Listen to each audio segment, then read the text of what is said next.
libre y valiente, porque eres fuerza de gente, creo en ti.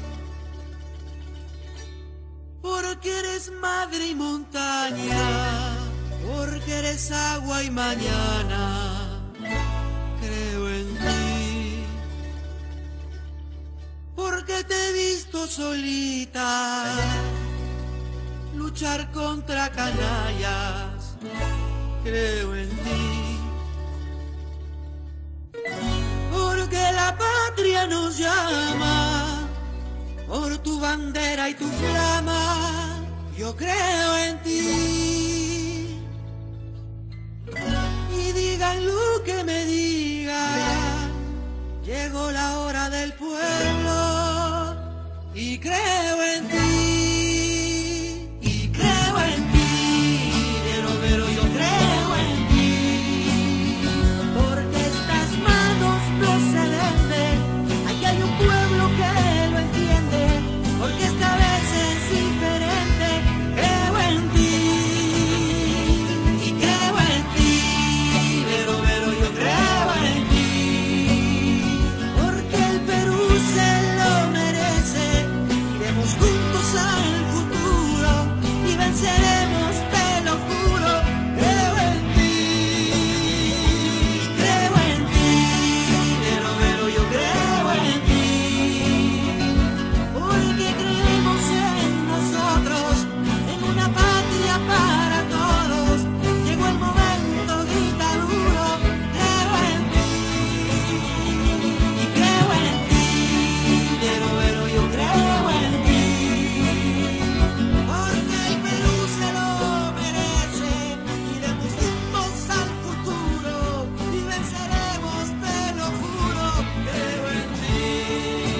Empezamos la emisión de Ojo con los Medios hoy con una cancioncita en homenaje a Verónica Mendoza, recién salidita del horno, la candidata de la izquierda del Frente Amplio. Exactamente, ahí pasamos el otro día a ella cantando una canción y ahora una canción que le dedicaron. Está generando mucha expectativa y me parece que de los candidatos que hay es la que genera más entusiasmo popular. Bueno, qué bárbaro esto de los Panama Papers, está complicando a muchos líderes políticos. En Bolivia se está cuestionando a Samuel Doria Medina. Hay que darle seguimiento a eso, me parece interesante. Para ver si está ahí. Todavía si no. Lo enganchan a Samuel, habló la ministra de Transparencia, cuidado, ¿eh? Sí, lo que han dicho que es estamos cierto, en una guerra, perdón. Pasa que hay una diferencia entre que se sacó su plata al exterior y armó una cuenta fantasma o no. Esa sería lo que habría que chequear, ¿no? Pero estamos, me parece que en una guerra psicológica por ver, la derecha nos ataca a los procesos progresistas por corrupción y ahora como que los procesos progresistas, a ver, nosotros también enganchamos acá, Keiko, Pablo Pucci, Macri destrozado, hoy lo vas a ver en Ojo con los Medios. Sí, Macri lo han masacrado. Pero blindado, es increíble, en Argentina te dice, vos me mirás los medios y se terminó, ¿eh? Ya está, Macri explicó su papá, no pasó más nada. Salís de las fronteras de Argentina y es escandaloso, figura en todas las primeras planas, en los medios de Estados Unidos, medios de Europa. Hoy no te lo podés perder, fíjate, porque además prestigiosos medios de Estados Unidos lo ponen a Macri en una posición ultra incómoda. Muy incómoda. Que ha trabajado el presidente argentino por mostrarse lejano a la corrupción, totalmente diferente a la corrupción kirchnerista, se le cae toda la estantería en materia recibió Obama, son datos fuertes. Hay una apuesta comunicacional muy fuerte del gabinete de Mauricio Macri por instalar su figura, además con un liderazgo regional conservador. Y si a 100 días de asumir te meten ya en un escándalo, ya se habla de que puede renunciar, yo creo que no va a renunciar, es ridículo, pero ya mediáticamente que te digan eso es muy complicado. Y en Perú vamos a ver si, hoy decíamos en nuestra publicación de YouTube, saludos a quienes nos ven a través del YouTube, que el escándalo de los Panama Papers está jalando la candidatura de la izquierda. De paso salió Verónica Mendoza a referirse al tema, porque sus dos principales contrincantes están implicados. Sí, y lo sacudió, en sus actos está yendo por la zona de Puno, de Cusco, que es su zona de origen, donde ella nació, su terruño, y ahí se refirió, vamos a ver que en actos masivos, multitudinarios y populares, la candidata se refirió a esto. Vamos a empezar a repasar Perú, dale, y después no te pierdas Argentina y vamos a hablar al final un poquito de Brasil también. Se acabó la pataleta, dice La Razón en Perú. Exactamente, ahí lo dice el diario amarillista, se acabó la pataleta y trata de rojos e incendiarios a quienes... Rojos e incendiarios, un lenguaje de la década del 30, cuando... ¿No? No, tremendo. Dice, se acabó la pataleta. El domingo el pueblo va a decidir, así que ya está. Esto antiqueico, no, esta marcha antiqueico no va, y los que fueron ahí son unos comunistas. Rojos e incendiarios, bueno, mensaje de hace 70 años cuando había movimientos anarquistas fuertes, me hizo recuerdo. Seguimos con Perú, otra etapa, conexión Panamá, adelante. No, mentira, estoy equivocado. La República, Fujimorismo, nunca más. Dale, ¿podemos ponerla? Bueno, estamos ahí. ¿Qué es? Esto es televisión en vivo. Ponelo, por favor. No, no lo pongan, no lo pongan. Nunca más, dice La República, disculpen la desprolijidad.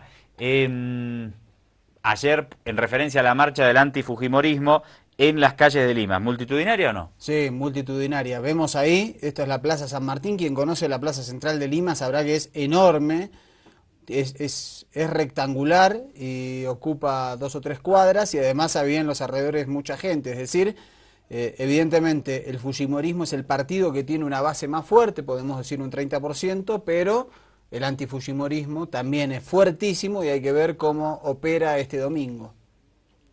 Perfecto, seguimos con nuestro repaso informativo. Hispan TV, el reporte sobre esta marcha, pero ya no en una imagen, sino en el reporte de la corresponsalía del canal estatal iraní en Lima. Dale. Miles de peruanos se movilizaron por el centro de la capital peruana para rechazar la candidatura de Keiko Fujimori, hija del expresidente Alberto Fujimori, hoy preso por delitos de lesa humanidad. Fujimori lidera la intención de voto y es la favorita a llegar a la segunda vuelta de las elecciones presidenciales. Nosotros los peruanos no olvidamos la traición y los crímenes que se cometieron en el fujimorismo con Montesinos. Por eso la CGTP está en las calles luchando contra esta candidatura y porque no más regrese la dictadura en el Perú. Los colectivos eligieron esta fecha porque se cumplen 24 años del golpe de Estado propiciado por el entonces presidente Alberto Fujimori, hecho que marcó el cierre del Congreso y la ruptura del orden democrático en el país. Que no queremos más autogolpes y que el día de hoy, que es un 5 de abril, estamos saliendo a la calle porque rechazamos ese 5 de abril del 92, cuando el fujimorismo nació con el golpe de Estado, ¿no? Keiko Fujimori en el último debate firmó un documento en el que se compromete a que fechas como esta no se repitan y además que respetará la democracia y la no reelección. Sin embargo, quienes rechazan su candidatura no creen en su palabra. Nosotros no le creemos, a mí nos parece una burla, una declaración politiquera, digamos, a 5 días de las elecciones de la primera vuelta sale a decir eso para captar votos. Es una burla y es un golpe en verdad a la dignidad de la población, ¿no? ¿Por qué no apuesto? Voy a hacer que mis tíos vengan del Japón porque están requisitoriados, están pedidos por Interpol. Ellos tienen que venir a dar cuentas acá de todas las denuncias de las que están sujetos. Quienes rechazan la candidatura de Fujimori consideran su postulación como el continuismo de lo que significó el gobierno de su padre Alberto Fujimori. Esa tradición que continúa, digamos que ahora quiere volver al poder y ante ello un grueso de la población nacional que tiene memoria y que sabe la historia, porque también ha leído la historia, ¿no?, sale a movilizarse por la dignidad del país. Keiko Fujimori es uno de los candidatos con mayor antivoto en estas elecciones. Se ubica debajo de García, quien lidera esta calificación. Jorge de la Quintana, Hispan TV, Lima. Va a estar divertida la segunda vuelta, va a ser candela, ¿eh? Va a ser candela y hoy... Y va a ser voto a voto. Sí, Keiko Fujimori volvió a publicar en su cuenta de Facebook su compromiso si llega a ser electa presidenta. Evidentemente le está golpeando mucho esta situación porque dice que va a poner en organismos de control de los actos del Ejecutivo y Legislativo a gente de la oposición, que no va a ir a la reelección.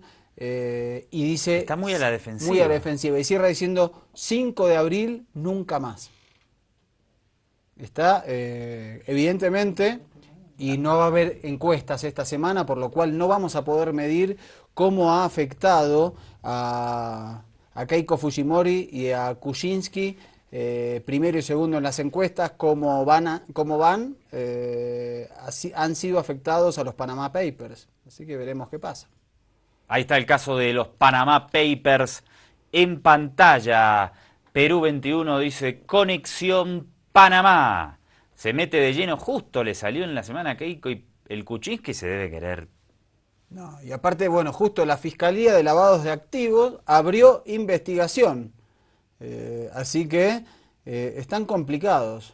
Principales son Kuczynski y Keiko ahí metidos. Exactamente, los más perjudicados, y esta Fiscalía va a determinar si hay acciones ilegales en estos activos de financistas de las campañas, y en el caso de Kuczynski, de cuando él incluso era funcionario, vinculados a empresas fantasmas en paraísos fiscales. Habló sobre el tema, como te habíamos anticipado, Verónica Mendoza. A ver, ¿qué dijo Lavero, la candidata del cambio en Perú? Vestida con el atuendo típico de Juliaca y bajo el frío puneño, Verónica Mendoza encendió la atmósfera política. Enfiló su puntería contra sus principales adversarios en esta campaña por el escándalo de los Panama Papers. Yo creo que esta denuncia es lo suficientemente grave como para que los candidatos que de alguna manera están involucrados sean absolutamente claros. En particular me parece la señora Fujimori, puesto que uno de sus principales financistas está involucrado en este caso, podría tener fondos en este paraíso fiscal. La lideresa del Frente Amplio fue mucho más dura con el candidato Pedro Pablo Kuczynski. Señaló que hizo un mal uso del cargo cuando estuvo en el gobierno. El señor Kuczynski demuestra que no sabe hacer la diferencia entre la esfera pública y la esfera privada, porque en última cuenta él tenía todo el derecho de recomendar a cualquiera de sus amigos, pero no como presidente del Consejo de Ministros. Lo mismo que le ocurrió cuando sus negocios sobre el tema del gas, ¿no? Cuando privilegió los intereses de quienes fueron sus clientes en determinado momento. Llamó a la población a marchar contra el autogolpe de Estado del 5 de abril, pero rechazó la violencia. Que hoy está haciendo que se movilicen pacíficamente en las calles para rechazar este hecho, para rechazar la posibilidad de que regrese al gobierno una fuerza política que tanto daño le hizo a nuestro país. Ojo que con esto hay un cambio de eje en la región, ¿eh? Hace años, 1 o 2 años que venimos corrupción de izquierda, corrupción de izquierda, corrupción de izquierda, y esto te mete en corrupción de derecha. Sí, y me parece además en un hecho que todos más o menos suponen o conocen, que los ricos, los empresarios, los multimillonarios tienen una serie de mecanismos para sacar sus bienes de sus países, no tributar impuestos, incluso lavar dinero, y ese poder los mantenía impunes. Esto lo que saca a la luz es que muestra cómo son sus prácticas. Mario Vargas Llosa, el premio Nobel peruano, fue o es uno de los principales propagandistas contra los procesos de cambio en la región, y entre ellos, desde sus columnas, ¿no? Es un pensador, un intelectual muy respetado, de indudable capacidad, pero tiene una postura política muy fuertemente conservadora y en contra de los procesos de cambio. Se cansó de denunciar la corrupción de los procesos de cambio. Vamos a ver este informe de TV Perú y después charlamos un rato, dale. Los papeles de Panamá amenazan en escribir una mancha sobre el apellido Vargas Llosa. El escándalo mundial de evasión de impuestos habría alcanzado al peruano, premio Nobel de Literatura, y a su ex esposa Patricia Llosa, quienes según un medio español estuvieron muy cerca de controlar la compañía de nombre Talome Service Corp durante un breve periodo en el 2010, un mes antes de recibir el máximo reconocimiento de la literatura mundial. Ante la denuncia, la agencia literaria Carmen Balcells emitió un comunicado deslindando de dicha acusación al escritor. En relación a la información publicada, hemos de manifestar que los señores Vargas Llosa nunca han mantenido cuentas bancarias en esos países, nunca han tenido relación con los abogados de Mossack Fonseca y nunca han tenido fondos ni bienes a través de una sociedad llamada así. Nos extraña muchísimo la información según la cual los señores Vargas Llosa fueron titulares durante 4 semanas del año 2010 de una sociedad denominada Talome Service. solamente puede atribuirse a que algún asesor de inversiones o intermediario, sin el consentimiento de los señores Vargas Llosa, reservó esta sociedad para la realización de alguna inversión que se estaba estudiando, sin que finalmente se materializase en ninguna acción concreta. Asimismo aseguraron que ambos han cumplido con sus obligaciones tributarias en España y demás países. Las investigaciones deberán esclarecer esta grave denuncia contra el escritor, quien en su último ensayo titulado La sociedad del espectáculo, escribió sobre cómo un Estado que abruma con impuestos a sus contribuyentes los tienta al camino de la evasión. A ver, acá hay algunas cosas muy interesantes. Ayer te decíamos, estas movidas de las empresas offshore son legales. El presidente Obama, no Fidel Castro, el presidente Obama cuestionó la legalidad de estas operaciones, pero hasta ahora son legales. Coincidimos todos en que sí son moralmente cuestionables, ¿no? Sí, lo que dijo Obama es que lamentablemente son legales y que esto está hecho para que los ricos y los poderosos, no la gente común, pueda deslindarse de sus responsabilidades en sus respectivos países. Claro, esa es otra coincidencia además. Es legal, pero a la vez como que todos confluyen en argumentar que nadie abre una o instala una empresa offshore para un fin lícito, ¿no? Exactamente. Y eso ya evidentemente te muestra que hay una tramoya y alguna cuestión oscura. Sí, lo que creo que a Vargas Llosa esto particularmente no le afecta. Creo que él, de hecho, en su cuerpo ideológico conservador, está de acuerdo con la existencia de los paraísos fiscales. Pero igual es moralmente cuestionable Claro, desde la opinión pública. Si yo tengo $250.000 en vez de tenerlos en Perú, lo meto en las Islas Claro, Caimán. el tema es que Vargas Llosa, uno de sus argumentos es que los estados fuertes lo que hacen es ahogar con impuestos a sus ciudadanos, lo cual es completamente... Yo creo que el cuerpo ideológico de Vargas Llosa es muy pobre, es un excelente escritor, de los mejores que ha dado la literatura latinoamericana y mundial, y que en sus argumentaciones políticas es realmente de una pobreza material e intelectual atroz. Hagamos por favor un corte acá y después vamos a volver con unas perlitas que tenemos de Perú, que te invitamos también a que no te las pierdas. Y después del corte vamos a ver el tema Macri, cómo lo masacran en Argentina, justamente por Panama Papers. En Argentina no, lo masacran en la prensa internacional. En Argentina está todo bien. En Argentina es no pasa crack, nada. Macri. Dale, le vamos a mandar unas par de tapas a Clarín para ver si las pone en portada. Ya regresamos. Esto es Ojo con los Medios. No te pierdas lo que sigue. Te invitamos.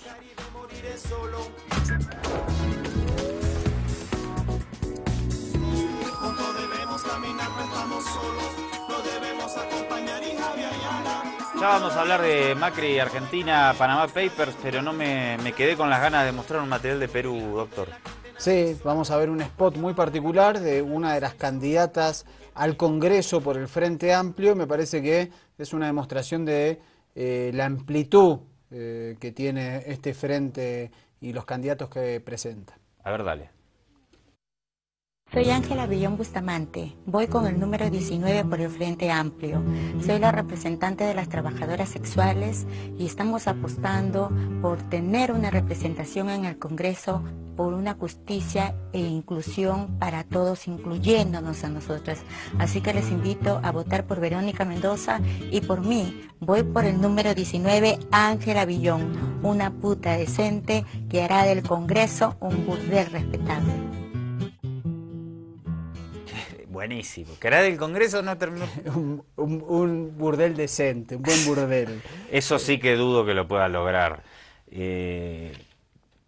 Transformar en decente a ciertos establishment políticos es una tarea titánica, ¿no? Pero celebramos fuertemente que una trabajadora sexual, porque consideramos que es un trabajo y que debe ser regulado como tal y debe ser defendido y legalizado, vaya al Congreso y que pueda trabajarlo. Efectivamente, hay un dicho que dice... 19 podrá llegar, es un montón. El otro día entrevistamos a el compañero Abel Gilboño, que era 16. Sí. Difícil, pero bueno, no sé, me parece que importante... No sé. Hay que verla.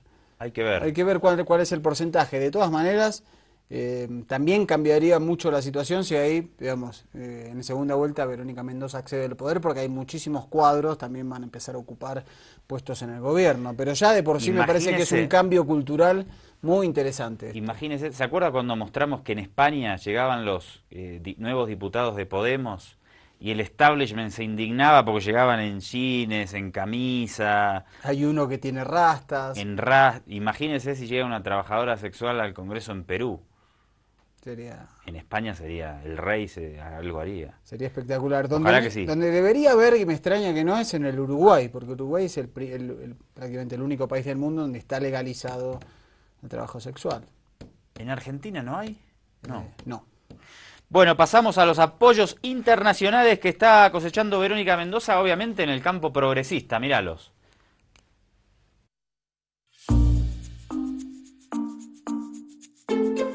Darle todo mi apoyo y un afectuoso saludo a Verónica Mendoza, candidata a la presidencia en Perú por el Frente Amplio de Izquierda, desde Chile por la Unidad de los Pueblos.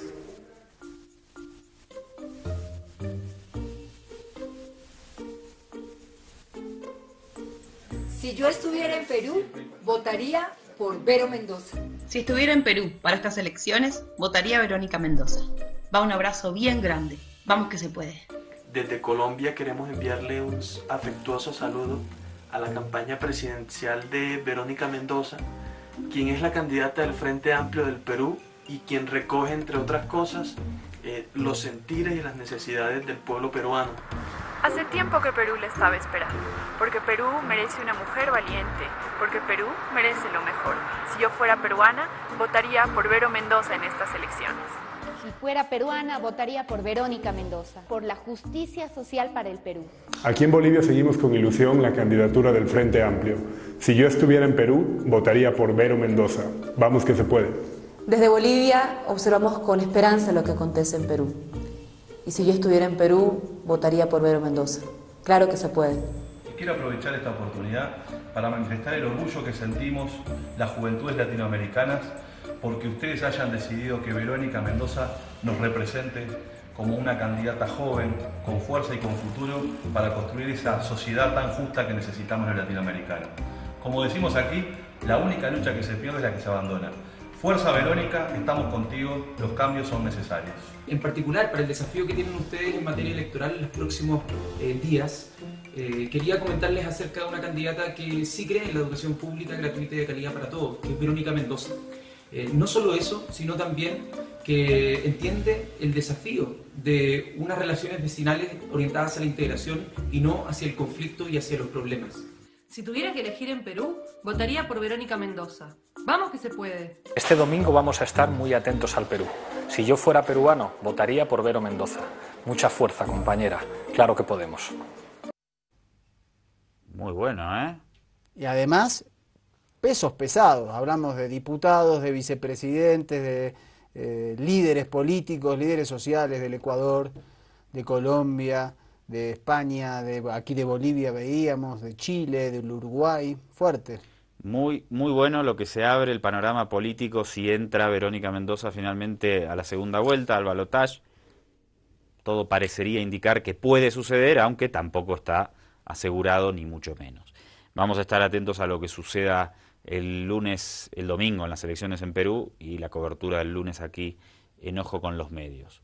A propósito, yo espero estar el lunes en San Pablo, Brasil, para también hacer la cobertura del juicio político, de la situación que está atravesando la República Federativa de Brasil, que también tiene ahora sus reacomodamientos. Es una situación muy compleja, muy interesante también para ver de cerca, y por eso queríamos movilizarnos como Ojo con los Medios allá. ¿Cómo está cambiando? Va a llegar un panorama impredecible, porque de prácticamente la factibilidad de ir a un juicio político de destitución de Dilma, hoy se está hablando de otro escenario, completamente diferente. Que te lo vamos a contar en un ratito. Pero primero la cumbia de los Panama Papers. Esto nos llega desde Argentina. ¿Qué velocidad hoy día para... La creatividad, Digo, ¿no? Para escribir una canción yo necesito 40 años, no escribí ni una. No, pero se acuerda que también con el caso de los 43 de Ayotzinapa, a los 2 días teníamos una canción, varias canciones. Con la detención del Chapo Guzmán, lo mismo. Es decir, que hay acontecimientos fuertes que generan la creatividad y hoy las redes sociales lo que te permiten es conocerlo de manera casi inmediata. Dale, la cumbia de los Panama Papers. Esta es la cumbia del Panama Papers. ¡Hey, hey, hey! El que no se prende, ¡que se joda!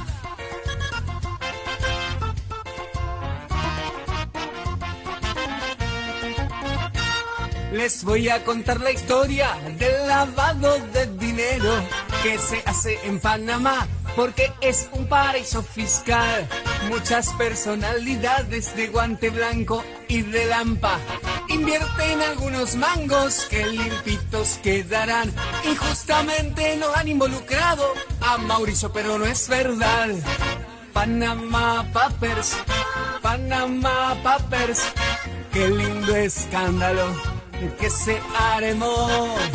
Panama Papers, Panama Papers, hasta el presidente lo quisieron involucrar. ¡Cumbia Panamá! Esta es la cumbia del Panama Papers. ¡Hey, hey, hey! El que no se prende, ¡que se joda!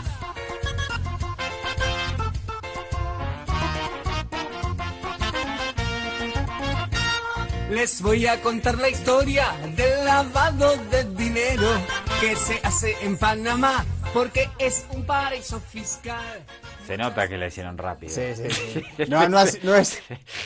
No es un techado de virtudes, pero bueno, es una expresión popular que... Y logra su objetivo, Sí. que es que los medios lo pongamos al aire, que las redes sociales se viralice. Y aparte me parece que esta es una demostración de cómo también en las publicidades, cuando hay música, cuando hay cumbia, pega mucho. Recordemos la publicidad del Ministerio de Salud sobre chikungunya, ¿era verdad? Sí. Lo pasaron la cumbia del mosquito. La cumbia del mosquito lo pasaron en Uruguay, lo pasaron en Argentina en noticieros, pegó mucho. Poneme a pantalla completa la 11, Will, por favor. Mirá, esto ya es un poco más serio. Esto es en Estados Unidos, la CBS. Es una cadena de las más importantes en los Estados Unidos. ¿Qué dice? Dice Ring of Corruption. Esto quiere decir el círculo de la corrupción. Y sobre los paraísos fiscales. Y nos muestra, lo ves, Peter Poroshenko. Petro Poroshenko, sí. Bueno, pero es Peter. Sí. El presidente de Ucrania, Mauricio Macri, el presidente de Argentina, y Salman bin Abdulaziz Al Saud, el rey de Arabia Saudí. Qué feo esto para Mauricio Macri. Y Petro Poroshenko también es un figurín gringolandi. ¿Quién está detrás de esto? ¿La izquierda, la derecha, la CIA, la KGB, Putin? Una cosa muy rara. Los afectados hasta ahora son figuras conservadoras. Son figuras conservadoras, sí, efectivamente, pero hay que ver qué pasa. Recordemos... Poroshenko es un golpista que llegó al poder justamente por un golpe de Estado promovido por Washington en Ucrania. Mauricio Macri acaba de ser visitado por Obama. Sí. Y aparece masacrado ahora en la misma prensa gringolandi. Sí, me parece que hay escándalos que... Y el rey de Arabia Saudita, no hace falta explicar, que es el principal aliado de la petromonarquía absolutista, principal aliada de Washington en el Medio Oriente. Y financiador de ISIS, Al-Qaeda y otras fuerzas sunitas para tratar de terminar con algunos gobiernos chiitas. ¿No será que nos están dando una carnada y mañana aparece Maduro, Lula, Evo, todos ahí? Yo no creo, lo hubiesen largado ahora, porque efectivamente lo que hubo, quien filtró esto, hizo una selección. Estamos hablando de 11 millones y medio de documentos y son muy pocos los que han salido a la luz y se están elaborando, se están investigando.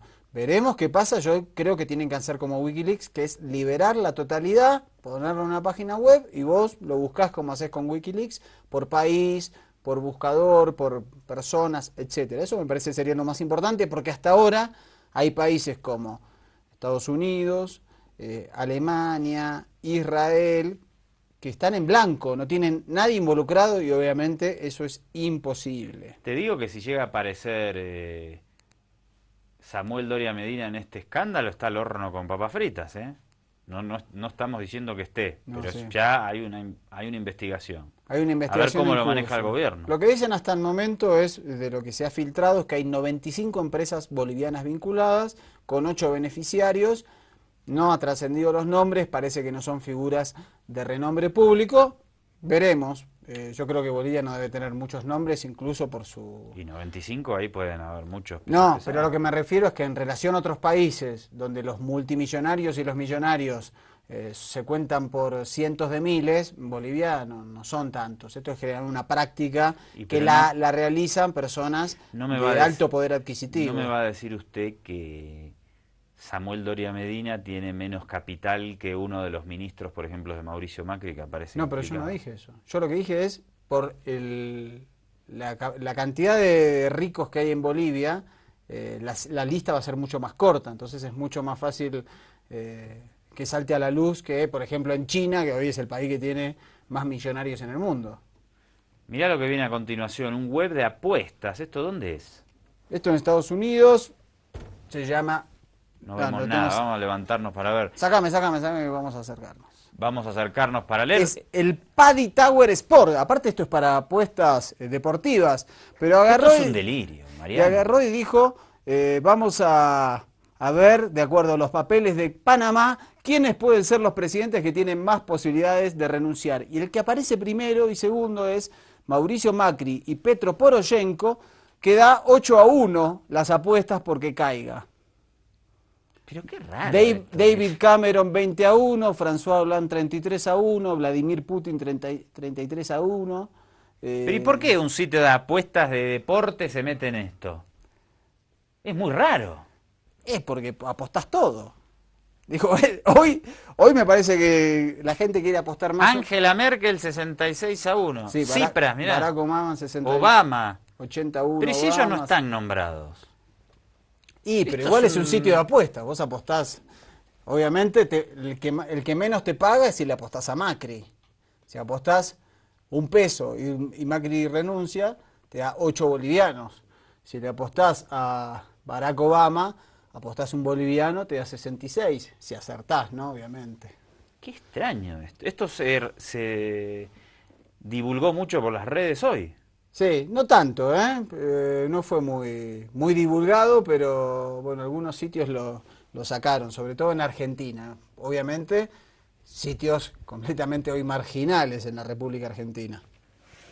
Esto me llama poderosamente la atención, porque estamos tratando de dilucidar también qué intereses hay detrás de la publicación. Hoy se especuló con que Estados Unidos le había pagado a un hacker o a un grupo de hackers para que realicen esta operación. Sí, yo creo que todo es posible. Obviamente no estamos ante el... A ver, se especula si fue un Snowden, es decir, alguien que trabajaba en el propio buffet Mossack Fonseca y que decidió divulgar lo que era lo que hacía el ex analista de la CIA, Edward Snowden, que divulgó, de la NSA, perdón, que divulgó todas las escuchas telefónicas, el espionaje. En este caso, no se sabe. Porque ahora en un rato vamos a ver a los protagonistas de este estudio, ¿no? Sí. Impresentables son, obviamente. Bien. Las menciones a Macri en la prensa internacional, dale.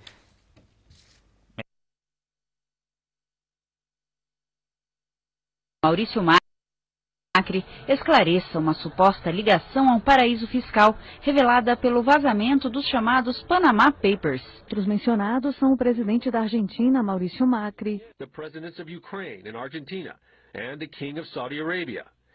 Του νεοεκλεγέντος Προέδρου της Αργεντινής και γνωστού επιχειρηματία Μαουρίσιο Μάκρη, που εξελέγει με στόχο να καταπολεμήσει τη διαφθορά. Panama Papers, Maurício Macri, presidente dell'Argentina, Petro Poroshenko. Or the president of Argentina, Mauricio Macri, Iceland's Prime Minister Sigmundur Davíð Gunnlaugsson. Notamment le président argentin, President Macri may, however, have to explain to the Argentine people who were directly associated, implicated in the leak. So these include the Argentinian President Mauricio Macri, Ministerpräsident Lazarenko, aus Argentinien Präsident Macri. Dinero de por lo menos 128 políticos a nivel mundial. El mandatario argentino Mauricio Macri. Allí la última cita textual de este comunicado. Ese es el nombre de Macri, ahora mismo en ejercicio, tú recordabas, era alcalde de Buenos Aires, jefe de gobierno local. O sea, toma un perfil muy alto en los medios de todo el mundo porque involucra a muchas personalidades, más de 70. Entre ellas, bueno, está... La verdad me da un poco de pena, bueno, llevan 100 días, no le han dado... Dale una primavera, dale un añito de tranquilidad. Esto es 1 minuto 20 lo que te mostramos de medios de España, de Egipto, de Italia, de Francia, y lo que vas a dar, bueno, obviamente la mayoría de las cosas no entendés lo que dicen, pero en todo lo que entendés que dicen es Macri, ¿no? Eso es lo que entendés, que dicen Macri. Bueno, siguiente, dale. Una familia muy normal, página 12. Periódico de Argentina, ligado al, relacionado con el kirchnerismo, o de una línea kirchnerista. Se me lengua la traba, che. Y lo que vemos es a su padre, el presidente Macri en el medio, y a su padre y a su hermano a los costados, en el cual asegura este diario que tienen a su nombre 8 empresas offshore o empresas fantasmas en paraísos fiscales. ¿Cómo seguirá? Yo creo que esto es la punta del iceberg, comandante, ¿eh? Esto sigue. Bien, saludos a Macri, nos compadecemos y lo lamentamos porque es lo que decía antes. Hace muy poquito que llegó, ya lo están masacrando. Vamos a ver qué sale de todo esto en Argentina. Ayer Patricia Yanot en CNN entrevistó a los protagonistas de este buffet Mossack Fonseca. ¿Es una entrevista reveladora?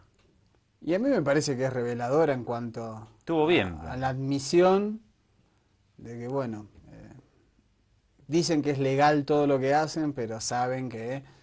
pero cuando le pregunta sobre la moralidad, digamos, del accionar, como que no le responde nada. A ver, míralo, un ratito. Definitivamente, y nosotros hemos cambiado con el mundo desde hace ya bastante tiempo, mucho más rápido de lo que se conoce. Repito, el 99.9% de las sociedades que nosotros hemos hecho, y la prueba es que nos han escudriñado los archivos, están bien, están perfectas. Ha salido un puño de ellas, de las 250.000 que hemos hecho, más de 250.000, que han tenido este mal uso. O no sé si es mal uso, porque hasta ahora el hecho de que un futbolista tenga una sociedad, o el hecho de que un político tenga una sociedad, ellos tienen todo el derecho a tenerla. Lo que no tienen el derecho es a usarla mal. Offshore en el mundo están en lugares como Delaware, o como Inglaterra, o como Holanda. Las compañías que se hacen en lugares como Panamá o las Islas Vírgenes Británicas son la minoría. Y nosotros también nos dedicamos a hacer compañías en estas otras jurisdicciones, como es Delaware o Nevada o Inglaterra o Holanda, y eso es totalmente legal y muy necesario para que el mundo de hoy funcione. Y hasta ahora yo no he visto ningún caso de mal uso. Eso sí, nuestras sociedades definitivamente, igual que un automóvil que se fabrica y que se vende una agencia, en este caso los fabricantes somos nosotros, una agencia es el abogado, de repente se lo vende a una señora, la señora mata a alguien en la autopista, definitivamente que el carro causó un accidente, pero el fabricante no es el responsable. Nadie va a ir a la Ford a decir, oye, hiciste un carro que mató a una señora. Nosotros somos fabricantes de sociedades que son, algunas de ellas, muy pocas, lo reconocemos, caen en malas manos. Cerca de 11 millones de documentos en este momento en manos de terceros. Y con esa documentación que se tiene en manos de terceros, se ha querido hacer, pienso yo, en mi opinión, un prejuzgamiento a nivel mediático de todas estas personas que se encuentran involucradas con estos documentos. Sin embargo, en ninguno de estos casos ha habido un delito comprobado. El único delito que en este momento está comprobado es la violación a la privacidad no solamente de Mossack Fonseca, sino de todas estas personas que están mencionadas. Bueno, el señor parece un tío de Gabriela Zapata, lo digo de onda, ¿no? O sea, impresentable, no explica nada, habla, no sé, un delirio fue la entrevista, conseguir una parte para cortar que tenga un sentido. No, además, como diciendo, nosotros solo, como aparte, comparando con si te doy un auto y vos agarrás un auto o te doy un arma y matás a alguien. Estamos hablando de una empresa dedicada a facilitarle a multimillonarios, empresarios, empresas fantasmas que no tienen empleados, no tienen una ubicación física, que se instalan en paraísos fiscales para no pagar impuestos o para lavar activos de diferentes negocios ilícitos, y dice que ellos no hacen nada ilícito, que nosotros estamos cambiando como cambia el mundo. Muy confuso, muy contradictorio, raro. No, y la otra es, que es buenísima, es no en realidad el único delito que hay acá es la filtración de los documentos, y Mossack Fonseca es víctima, al igual que de quienes se difundieron los nombres. Volvemos al tema de los líderes que aparecen salpicados. Te habíamos mencionado a Petro Poroshenko, presidente de Ucrania. Vamos a ver en un reporte de Euronews una referencia a este caso. Todos mis negocios son transparentes, afirma el presidente ucraniano Petro Poroshenko, salpicado por el escándalo de los papeles de Panamá. Según la investigación periodística, Poroshenko habría creado 3 sociedades opacas en agosto de 2014, en el momento más duro de la guerra en el este de Ucrania. Cuando fui nombrado presidente, declaré inmediatamente todos mis negocios con absoluta transparencia y una confianza ciega en uno de los mayores bancos de inversión del mundo, que ahora puedo decir que se trata de la banca Rothschild.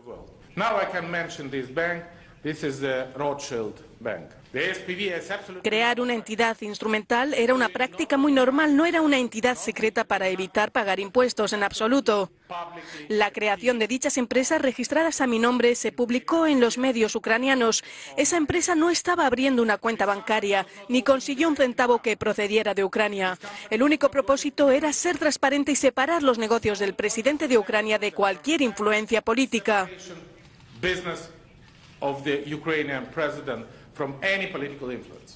Estas revelaciones podrían acelerar las reformas contra la corrupción que la Comisión Europea exige para continuar con el programa de ayudas al país.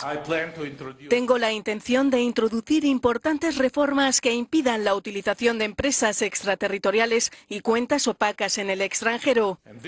Este será el próximo paso en mi programa de reformas. La investigación difundida por el Consorcio Internacional de Periodistas de Investigación ha revelado que el grupo empresarial Rosen, propiedad de Poroshenko, abrió en 2014 3 sociedades opacas en las Islas Vírgenes, en Chipre y en Holanda. Hasta las manos. Esto los está masacrando a todos. Sí, tan complicado. Los están masacrando. Vamos a ver ahora el tema de Islandia, donde, acordate, te lo estuvimos mostrando acá en Ojo con los Medios, tuvo que renunciar. Hicieron una entrevista que no sabía para dónde salir, tuvo que renunciar. Ampliamos un poco en un reporte de la cadena estatal alemana Deutsche Welle. Los desperdicios arrojados ante el Parlamento islandés dan testimonio de las protestas ciudadanas, unas protestas surgidas espontáneamente tras saberse que el nombre del primer ministro, el ya dimisionario Sigmundur Gunnlaugsson, figuraba en las filtraciones sobre empresas fantasma en Panamá. Los documentos filtrados señalan que Gunnlaugsson y su esposa Anna Palsdottir compraron una compañía en las Islas Vírgenes Británicas en 2007. Palsdottir transfirió a dicha sociedad millones de una herencia. Cuando ingresó en el Parlamento islandés en 2009, Gunnlaugsson no declaró sus intereses económicos en la compañía llamada Vintris. 8 meses más tarde vendió su 50% a su esposa por la suma simbólica de $1. Cuando saltó el escándalo y le preguntaron, dijo que el banco había cometido un error al registrarlo a él como copropietario. Él ha insistido en que no hizo nada reprochable, pero sus adversarios ven un claro conflicto de intereses. Según los papeles de Panamá, Vintris tenía intereses en los bancos de Islandia que el gobierno no supervisó correctamente para evitar su quiebra. Gunnlaugsson es ya la primera víctima política de los papeles de Panamá. Yo hay un dato que me parece más allá de los casos, que me parece relevante, que es que esto, de nuevo, lo que remarcábamos antes, cambia el eje discursivo mediático. Habrá que ver si está teniendo impacto mediático en los medios conservadores, no pueden evitarlo porque es el escándalo de moda. Pero lo que te decíamos antes, hablábamos de corrupción solo de Lula, de Dilma, de Cristina y de Evo. Y ahora todos estos líderes conservadores están en la palestra pública y con elementos de prueba muy contundentes.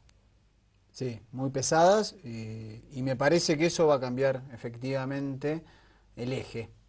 Me parece que va a ser importante porque se va a tener que empezar a discutir acciones de gobierno reales, palpables, que afectan o no a la población. Vamos a hacer un corte. Vamos a hacer el último corte de la noche y charlamos unos minutitos de Brasil al regreso. Dale.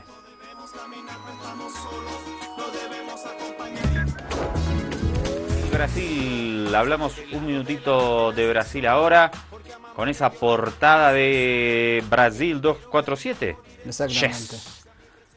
Lo que te comentaba el doctor hace un rato. Ante la crisis comienza una discusión por una elección anticipada. Efectivamente, se ha instalado fuerte. ¿Por qué? Porque el PMDB, el partido que se retiró de la alianza con el Partido de los Trabajadores del Gobierno, está en una crisis fuerte también, porque se está por pedir el juicio político al vicepresidente Michel Temer, y se dan cuenta, no solo el PMDB, sino la mayoría de los sectores políticos del Brasil, que es imposible un gobierno, si Dilma cae y el Partido de los Trabajadores cae, sucedido por el PMDB, que complete el mandato por su falta de legitimidad. Entonces se empezó a hablar de la posibilidad de una elección anticipada que rompa lo que en términos del vicepresidente Álvaro García Linera sería el empate catastrófico que observamos en Brasil, e incluso desde el Partido de los Trabajadores algunos sectores han dicho que aceptarían esta posibilidad si también renuncian la totalidad de los diputados y senadores, es decir, que hay una limpieza completa del aparato político brasilero, perjudicado además por los casos de corrupción. ¿Y es especular demasiado saber si en ese escenario Lula podría ser candidato? Sí puede, claro, está habilitadísimo. Porque la Constitución del Brasil marca un mandato con reelección y la posibilidad de volver a presentarse con un intervalo. Entonces estaría completamente habilitado, y desde ya que ese sería el escenario. El escenario sería, te lo anticipo, si esto sucede, es Aécio Neves, Lula y Marina Silva nuevamente como tercera opción. Recordemos que tuvo una elección importante hace 2 años con 20 millones de votos. A propósito, fíjate lo que dice Marina Silva, dale. Las gestiones de la oposición brasileña para intentar sacar del poder a la presidenta Dilma Rousseff se diversifican. La ex candidata presidencial Marina Silva pidió el martes a la justicia electoral acelerar el examen del presunto financiamiento ilegal de la reelección de la mandataria en 2014. Asegura que de probarse y anularse la elección, tendrían que convocarse nuevos comicios en 90 días. Si se prueba que el dinero de la corrupción alteró la voluntad soberana del pueblo brasileño durante las elecciones, la salida, el camino, es una nueva elección. Tercera en los comicios de 2014, Silva considera esa solución preferible a la del impeachment que estudia el Congreso. Ese proceso se basa en una acusación de manipulación de las cuentas públicas por parte de Rousseff, en tanto que el Tribunal Superior Electoral examina si en la campaña de la fórmula de la mandataria reelecta hubo dinero del esquema de corrupción de Petrobras. Mientras tanto, un juez del Supremo Tribunal Federal emitió una medida cautelar que ordena al jefe de la Cámara de Diputados instalar una comisión para estudiar un pedido de impeachment contra el vicepresidente. Michel Temer sería sospechoso de haber incurrido en las mismas irregularidades que se le imputan a Rousseff, haber autorizado créditos incompatibles con las metas presupuestarias, sin la autorización del Congreso, para manipular las cuentas públicas. Qué lío, che. Bueno, mañana vamos a... Estate atento, ojo con los medios, que vamos a estar arrancando el viaje a Brasil. Decía en la nota que Marina Silva decía, si el dinero alteró los resultados, creo que el dinero está alterando en la humanidad mucho más que algunas elecciones. El juicio de las personas. El dinero está ha alterado a la humanidad. Porque si volvemos al trueque, creo que vamos a vivir un poco más tranquilos. ¿Desde cuándo existe el dinero? El dinero... ¿Desde el siglo XVIII será? No, antes de la Revolución Industrial, claro. Sí, más o menos. Pero ya se empezaron a acuñar. Bueno, depende en dónde. ¿En América, dice? Y en América lo empezaron a acuñar en el 1500, las primeras monedas. El otro día Europa de antes, ¿no? Estaba leyendo, ya nos tenemos que ir, un segundito, estaba leyendo una historia de la guerra de la Triple Alianza, Argentina, Uruguay y Brasil contra Paraguay en la segunda mitad del siglo XIX. Y decían los soldados en un libro de campaña, la única moneda que corre acá bien legítima es la moneda boliviana, la moneda que se acuñaba en Potosí. Claro. Vamos a volver a aquellos tiempos a ver si nos va un poco más tranquila la cosa. Esto es un quilombo en todos lados, derecha, izquierda, ya no se salva nadie. Sí. Doctor, un placer, nos reencontramos mañana a esta misma hora y por este mismo canal. No te podés perder nuestro nuevo capítulo de Ojo con los Medios. Un abrazo a todos.